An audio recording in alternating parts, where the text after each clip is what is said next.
Okay, let's unpack this. And we really need to unpack this one. We're diving deep into, well, arguably one of the most critical national projects in Germany right now, the Deutsche Bahn's Neustart, or reboot. Absolutely. It follows a crisis that was, let's be honest, pretty profound. It really shook public trust, not just in the railway, but maybe even in the state's ability to manage big infrastructure. Yeah, profound is the right word. And for you, the listener, who might rely on DB trains, this isn't just some abstract policy talk. This is about whether you can actually get where you need to go reliably. Exactly. When we talk crisis, the numbers were, frankly, shocking. Yeah. Our sources show that back in summer 2025, early July specifically, punctuality for long-distance trains dipped below 40% for 3 days straight. Think about that. Less than half the trains running on time. It's bad. And the bigger picture for 2023 wasn't much better. More than 1 in 10 trains either failed completely or had major disruptions. That level of, systemic failure, it created the political pressure cooker needed for this massive overhaul. Which led to the official line. Weiter so bei der Bahn ist keine Option. Basically carrying on like this just wasn't viable anymore. So the response is this Agenda für zufriedene Kunden auf der Schiene, the agenda for satisfied customers on rail. It's ambitious, hugely ambitious. We're talking over 100 billion euros pledged just until 2029. Plus a radical restructuring. This isn't just a fresh coat of paint. They're talking about ripping up foundations, rebuilding the corporate structure, the whole 9 yards. So our mission today is sort of twofold. First, we'll lay out this blueprint, the vision, the money, the new faces. But then, and this is crucial, Then comes the skepticism. I'll be playing the advocatus diaboli here, digging into the sources to pinpoint every potential snag, every political minefield, every operational risk that could, derail this whole thing, because the risks are huge. And here's where it gets really interesting. We've got this clear roadmap. There's a lot of enthusiasm. You can feel it. But can the foundations, financial, political, even the physical ground, actually hold the weight of this massive national effort? Especially when the timeline stretches way past the next election cycle, maybe even one after that. Exactly. The plan looks good on paper, but the execution, that's where the real danger lies. Okay, so let's start with the big picture, the poor vision. The crisis demanded action on, multiple fronts. Yeah. What they do, how they're structured, and who's in charge. And a key message stressed in the sources is this sharp refocus on the core business, Eisenbahnverkehr in Deutschland, rail transport in Germany. That itself is a major shift in thinking. Right, moving away from being this sprawling global conglomerate, potentially. Definitely. It signals a potential U-turn from decades of diversification. We're talking about maybe shedding assets that aren't directly about running trains effectively in Germany. The DB Group has, over 200 subsidiaries, domestic and international? Oh, that many. Yeah. Quite a portfolio. And the leadership is now expected to come up with a plan to trim those down, to sharpen the focus. It's a back-to-basics approach. If it doesn't move people or freight efficiently on German rails, it might be on the chopping block. And the goals that stem from this focus, they're clear. And importantly, they're measurable. The absolute core target is turning around punctuality. For long distance, the big number is 70% on-time arrival by 2029. That 70% is the key benchmark for the first 5 years, the political promise tied to that initial 100 billion euro investment wave. But it's not the end goal, is it? No, not at all. That's the midterm target. Beyond 2029, they're aiming for 80%. And the long-term ambition, the sort of gold standard they're really aiming for eventually, is 90%. That's what you see in some top-tier European systems. And regional trains? Regional traffic, the Nahverkehr, that's expected to hit and stay at 90% much sooner. Those networks are generally a bit less complex to manage than the long-distance ones. Okay, so 70% by 2029 is the headline goal. But how do they bridge the gap from, less than 40% in crisis moments to that? Right. That's where these 3 SOFR program immediate programs come in. They're designed for quick, visible wins. Stuff customers notice right away to tackle those daily frustrations that just grind people down. Things like, first, security and cleanliness at stations, more staff, more cameras, making stations feel safer and just nicer. Second, comfort and reliability on the long-distance trains themselves, specifically calling out basics like working toilets and, yes, the infamous board bistros, the onboard cafes, getting those basics right. finally, a working toilet. That would be a win. Wouldn't it just? And the third one is better, unified customer communication, making sure the app, the platform display, the announcements on the train, they all say the same accurate thing, consistency. They're trying to show people something is improving right now. But these immediate fixes, welcome as they are, don't replace the deeper structural changes, right? Starting at the very top. Absolutely not. There's a major shakeup in personnel and structure. The big news is the new CEO, Evelyn Palla, starting October 2025. She's the first woman to lead DB in its 190-year history, which is itself a statement. And her background is interesting. Very. She knows DB from the inside. She's held key finance roles in the regional and long-distance divisions. But crucially, she also brings experience from the Austrian Federal Railways, the OBB. Why is the OBB experience so relevant? Because the Austrian system is often held up as an example. They seem to have achieved a more stable cross-party consensus on long-term rail funding, something Germany has really struggled with. Her bringing that perspective is seen as valuable. And this focus on stability ties into the structural reforms. Exactly. They're slimming down the main DB group board from 8 members down to a maximum of 6, and critically, they're dissolving the infrastructure board at the group level. What's the thinking behind that? It's a direct attempt to boost the independence of the new infrastructure company, InfraGo, to make it more focused on public good, Gemeinwohl-orientiert, rather than group profits potentially overriding maintenance needs. Take infrastructure decisions out of the main corporate boardroom. And InfraGo itself is being streamlined. Yes, its own board is also shrinking, from 8 down to 6 departments or resorts. The idea is to speed up planning and decision-making, which has historically been quite slow and complex. Okay, so new leadership, leaner boards, but how do they guarantee the long-term money for InfraGo? Stop it being kicked around in annual budget fights. That's where 2 really crucial and quite technical instruments come in. The Leistings- und Finanzierungsvereinbarung, or LV-InfraGo, and a reformed Trassenpreis system, the track pricing system. Let's break those down a bit. LV-InfraGo. Think of it as a long-term contract between the government and InfraGo. Instead of funding being decided year by year in the budget, which makes planning massive projects impossible, the LV-InfraGo aims to guarantee funding over multiple years. It's meant to provide certainty for these huge construction efforts. And the Trassenpreis system. That's about the fees that other train companies, competitors, freight operators pay to use the tracks. Reforming this aims to do 2 things. Ensure fair access for everyone, and generate a steady income stream that gets plowed directly back into maintaining and improving the network. And these are coming soon. Both are targeted for launch on January 1st, 2027. They're seen as the absolute bedrock for making this whole long-term infrastructure plan financially sustainable. It's a really ambitious setup. Right, let's get to the heart of it. The general Sanierung, the general renewal. This is where that 100 billion plus is going. It's the physical work, fixing the foundation. We're talking about completely overhauling 40 of the busiest rail corridors, getting them back into top form. And this isn't just patching potholes, it's full-scale reconstruction. Exactly. The sources give the Berlin-Hamburg line as an early example. They're planning Vollsperrung and complete closures of the line for months at a time. Months, wow. Yes. And during that time, they replace 180 kilometers of track, 249 switches, upgrade signaling systems, rebuild the track beds, everything. Okay, and this is where my advocatus diaboli hat goes firmly on, because this right here is, I think, the single biggest risk to the whole project, time. And tied to that, public patience. Why time more than money? The funding seems solid for now. Because the money pays the bills, but time tests the public's endurance. It's fascinating. DB themselves call this a marathon, not a sprint. And the sources are clear. This general Sanierung, this massive renewal effort, is scheduled to last until 2036. 11 years from now, yeah. Just a long time. It's a commitment stretching over potentially 3 or 4 different governments. And that's my point.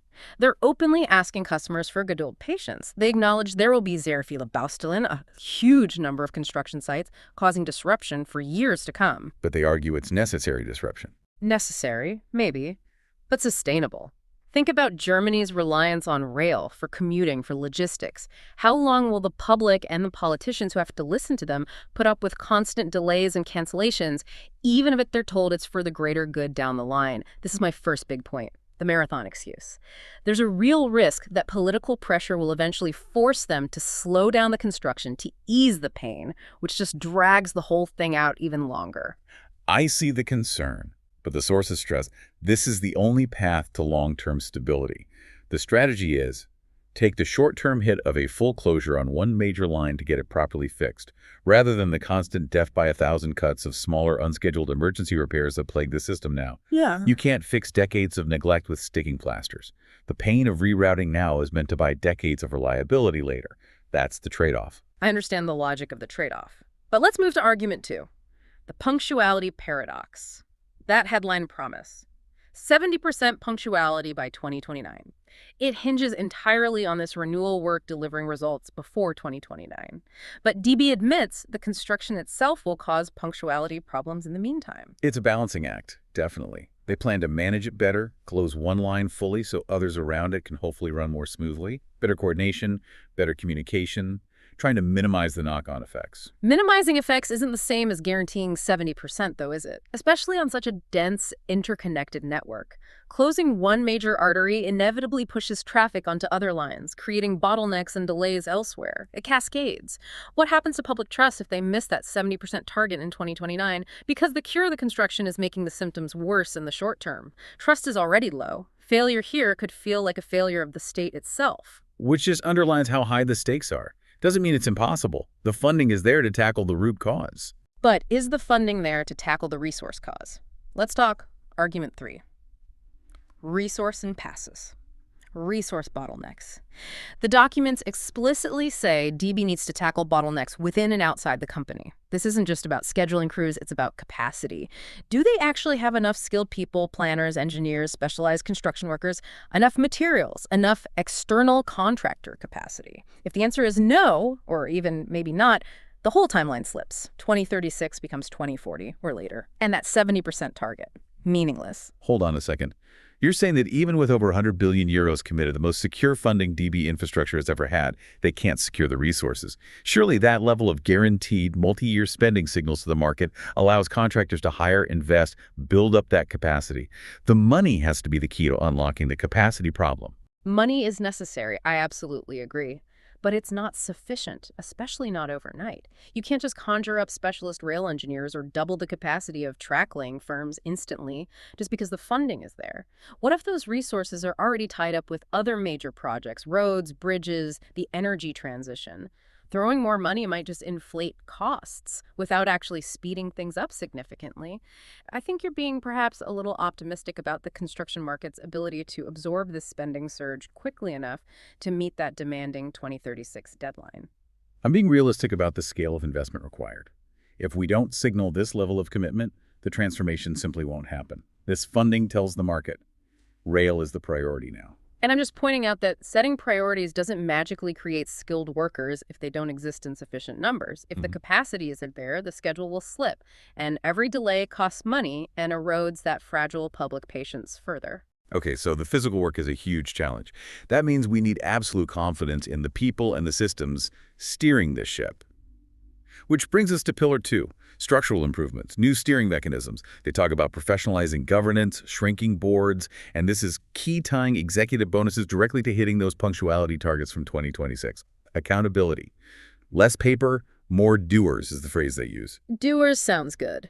But the very first test of putting the right doer in charge of the most critical part, infrastructure, immediately ran into trouble. Which leads me to argument 4, personal failure.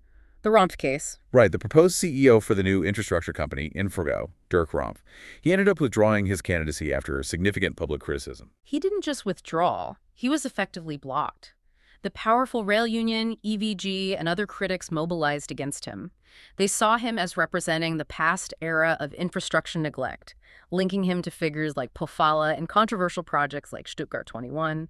The union basically said, we can't move forward by going backward. The chosen leader for this 100 billion euro renewal couldn't even get buy-in before starting the job. The new group CEO, Palla, backed him, highlighted his expertise. It seemed more like a political battle, a clash of interests, rather than a fundamental flaw in the overall strategy itself. The strategy continued. But how can you separate the strategy from the leadership meant to execute it? Infrastructure is the heart of the plan. If you can't get consensus between management and labor on who leads InfraGo, the company spending the billions and managing the decade of disruption, how effective can that leadership possibly be, especially when you need the full cooperation of thousands of unionized workers on the ground? It screams political instability right at the core of the transformation.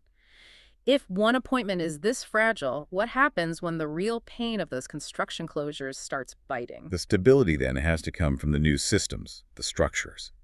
Which brings us neatly to argument 5, unproven steering instruments. You mentioned the InfraGo and the new track pricing system, both due January 1st, 2027. Yes. And these are massive, complex, and crucially untested mechanisms, certainly at this scale in Germany. The InfraGo is supposed to provide that reliable multi-year funding, shielding infrastructure from the whims of annual budgets. The track pricing system is meant to ensure fair access and generate stable revenue. These sound essential for long-term planning. They are essential on paper. But what if there are delays in getting them legally implemented? What if political wrangling waters them down? Or what if they are implemented but they just don't work as intended? If they fail to deliver that promised planning security and stable revenue, then the entire financial underpinning for the Generalsanierung, that $100 billion, starts to look shaky. It's built on instruments that don't exist yet. But the commitment to create them is there. It's part of the package. The groundwork is being laid. Let's hope the groundwork is solid. Because look at another area. Planning efficiency. Argument 6. Digitalization planning delay. The sources confirm 10 billion euros are earmarked specifically for digitalization. Digital signal boxes, still work, a 5G network along the tracks, all vital for boosting capacity and efficiency in the future. That's clearly necessary spending for a modern railway. No argument there. However, the documents also state quite clearly that a binding proposal detailing how best to implement this massive digitalization effort isn't actually expected until sometime in 2025. So, they've committed the money before the final plan is locked down. Precisely. Think about it. 10 billion euros allocated for a technological transformation, but the detailed blueprint for how to spend it effectively won't be ready until after the funds are already committed. From a project management perspective, it's risky. It opens the door to potential waste, rework, changes in direction, and delays. Doesn't it suggest the process is being driven more by the political desire to announce big spending numbers than by a fully baked engineering strategy? Or maybe it's necessary pragmatism. They know they need digital signal boxes and 5G. You're funding those core technologies now. They're already running a 5G pilot on the Hamburg-Berlin line, for instance, for passenger internet and future automation groundwork. You can't always wait for every single detail to be finalized before you start moving on the most urgent parts, surely. The political will is there to invest in the tech, even if the grand strategic document is still being polished. They have to start somewhere, or risk total gridlock. Okay, the 5G pilot provides a tangible benefit for passengers. I'll give you that. Good for morale. But committing $10 billion to core infrastructure digitalization without the final roadmap, that still feels like a significant gamble on efficiency and staying on schedule for 2036. Let's circle back to the money, because ultimately that's supposed to be the bedrock of confidence here. Pillar 3, the unprecedented financial commitment. Over 100 billion euros through 2029, channeled via that Sondervermögen, the special fund.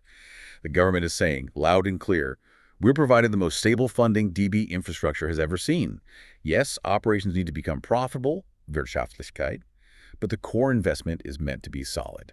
Solid until when? That brings me to argument 7, the post-2029 funding gap. This huge sum, the 100 billion plus, it only covers the period until 2029. The commentary around this plan explicitly acknowledges there's already a known funding gap looming right after that, especially for Neu- and Ausbau, building new lines and expanding capacity. But the priority now is fixing the existing crumbling network. You have to fix the foundations before adding extensions. Dealing with the post-2029 gap is a challenge for the next government, surely. But how can you sell this as a credible long-term strategy stretching to 2036 if the funding commitment effectively dries up in 5 years?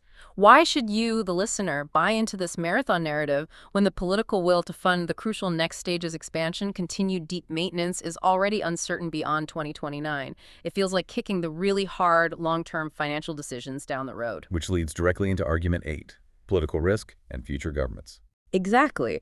This massive investment, even via a special fund, is ultimately a political decision, a consensus of the current moment. It's not constitutionally guaranteed forever. What happens if there's a major economic downturn or a recession? What if a future government has different priorities, perhaps driven by austerity? The whole strategy could unravel if those long-term funds are drastically cut. Even current international projects mentioned, like Paris-Berlin, are explicitly flagged as subject to financing availability. The state might be making promises today that it can't or won't keep tomorrow. You're predicting failure based on potential future politics. This plan represents a hard-won consensus now. There's recognition across the political spectrum that fixing the railway is a national necessity. The economic cost of not doing this, of letting the system fail, is arguably far higher than the investment cost. We've never had this level of agreement on rail funding before. Agreement, yes, but structurally robust commitment. The Austrian OBB system, which CEO Palla knows well, benefits from a more ingrained, long-term, cross-party funding stability. Here, we're relying on a Sondervermögen, a special legal tool designed to bypass normal budget rules. It's better than year-to-year uncertainty, absolutely, but it's still inherently more politically fragile than a truly permanent funding mechanism. It's a vast improvement. We have to work with the tools we have, with the unprecedented commitment that's on the table right now. But even the immediate flow of that money isn't guaranteed. Look at Argument 9, regulatory blockade. For the funds to actually get to projects quickly, bypassing bureaucratic hurdles, the government needed to pass a special investment acceleration law, an Investitionsbeschleunigungsgesetz. That's supposed to happen this autumn. Any significant political delay in passing that key law, or if it gets watered down, will immediately slow down the start of major projects, push back timelines, and start eroding that public patience we talked about. Every delay adds cost and risk. That law is part of the plan. It requires political coordination, yes. But we can't let the usual pace of legislative process dictate the urgency of fixing national infrastructure. The focus has to be on deploying the funds. But the political process is already impacting it. The Rompf appointment failed because of political friction. The funding gap after 2029 is a political risk. The slow digitalization planning looks like internal bureaucratic friction. You're pinning too much hope on a massive financial compass that remains incredibly vulnerable to political winds and procedural delays. Honestly, I struggle to see how this plan can succeed with such a shaky foundation of long-term political and financial stability. It feels fundamentally flawed in its reliance on a level of political endurance Germany hasn't historically shown on infrastructure. I just don't see how confidence is justified here. Wait, hold on. You can't just declare it fundamentally flawed and basically walk away from the analysis. The plan acknowledges these risks. That's why the governance is changing, why the funding is structured this way. The government has put more resources and clearer targets on the table than ever before. We have to focus on how they plan to implement the solutions, how they plan to mitigate these risks. What is the alternative? Seriously, let the entire system collapse, because that's the only other option on the table. The alternative is perhaps being more honest about the timelines and the trade-offs. Maybe the 70% by 2029 target isn't realistic given the construction disruption. Maybe the funding isn't truly guaranteed long-term. You're asking for a level of sustained political discipline and market capacity that seems almost miraculous based on past experience. We have to believe the new structures, the sheer scale of the crisis and the investment will force that discipline. Focusing only on potential failure becomes a self-fulfilling prophecy. It undermines the very confidence needed to attract the talent and contractors required to make it happen. The goal is simply too important to be paralyzed by cynicism. Fine. Let's park the political fragility for a moment. Let's assume, for the sake of argument, the political will holds. What about the internal pressures? The demands for efficiency within DB itself? Good. Let's shift to that. Internal reforms, operational efficiency, Pillar 5. The government isn't just writing checks, it's demanding results from DB's operating arms. The long-distance service, Fernverkehr, which consistently loses money, has to present a credible turnaround plan, a Sanierungs- and Entwicklungs program by the first quarter of 2026. That's coming up fast. And the same demand applies to the freight division, DB Cargo, another loss-maker. Exactly. But here's the crucial constraint. The sources confirm there will be no structural reduction in long-distance services. The network size is protected. Right. And there lies Argument 10, profitability without cuts. This is a major strategic bind, isn't it? You're telling a loss-making business unit become profitable fast, but you're forbidding one of the most common tools for achieving that, cutting unprofitable services or routes. The government sees maintaining the network, including connections like Paris-Berlin, as a public service obligation. They can't just abandon communities. I understand the political reasoning, but it means that profitability has to come entirely from internal efficiency gains. Squeezing more out of existing assets, better management, cutting overheads, that's much harder than just trimming the network map. What happens if Fernverkehr's plan, due Q1 2026 isn't convincing, or if it fails to deliver. The government's tied its own hands by ruling out network cuts. Where do they go then? It forces innovation. It compels them to focus on genuine service improvements, better train utilization, smarter rostering, aggressive cost control and administration, all the areas where improvements are needed, rather than taking the easy way out by shrinking the network people rely on. This plays to the new CEO's strengths, supposedly operational optimization learned in the regional sector. We'll see if that's enough. But let's consider the perception versus the reality. Argument 11. Window dressing. You highlighted the SOFIT program earlier, the clean toilets, working cafes, better app info as key confidence builders. They are. They're tangible improvements passengers see now. Palla herself pointed to success in DB Regio reducing self-inflicted cancellations as proof that focused operational changes can yield quick wins and build goodwill. And those quick wins are absolutely necessary politically, no argument. But are we perhaps relying a little too much on shiny new bistros and a slicker app to distract people? To keep them patient while the really fundamental work, the general sunny room, grinds on for years without necessarily delivering dramatic network-wide punctuality improvements in the short term. These tactical fixes are vital for morale, but they aren't the strategic fix. The strategic fix is the track renewal, finishing in 2036. The big question is whether the goodwill from the quick wins can last for over a decade. I appreciate the scrutiny, and I agree completely. The enthusiasm for the end goal for a railway that actually works is only useful if we're brutally honest about these massive risks. If we pretend the money solves everything, or that the political will is guaranteed, or that the operational fixes are easy, we're just setting ourselves up to repeat the mistakes of the past. Complacency, underinvestment, misallocation. These pressure points you've raised, the funding cliff, the political fragility, the resource bottlenecks, the internal efficiency challenge, they have to be faced head on. Precisely. This isn't just another project. It's a national undertaking. And its success won't come from blind enthusiasm. It will come from rigorously managing the very real risks. The financial volatility, the political friction, the resource scarcity, those risks we've just spent time debating, they are the real roadmap. They need to be tracked, mitigated, and managed with the same intensity as pouring concrete or laying track. If these 11 points aren't top of the agenda in every InfraGo board meeting, then, frankly, the whole plan is likely to fail. hashtag outro. So, to wrap up this deep dive, the DB Neustart is massive. A multi-decade national effort, over 100 billion euros committed just for the first phase to 2029, targeting 70% punctuality then, aiming for a truly renewed network by 2036. But the core tension is stark, isn't it? The urgent need for immediate improvements that customers can see and feel driven by those SOFIT program versus the incredibly long, disruptive, and risk-laden timeline of the underlying infrastructure renewal. DB has to somehow run this decade-long marathon of construction while simultaneously winning the sprint for public confidence day in, day out. So what does this all mean for you, the listener?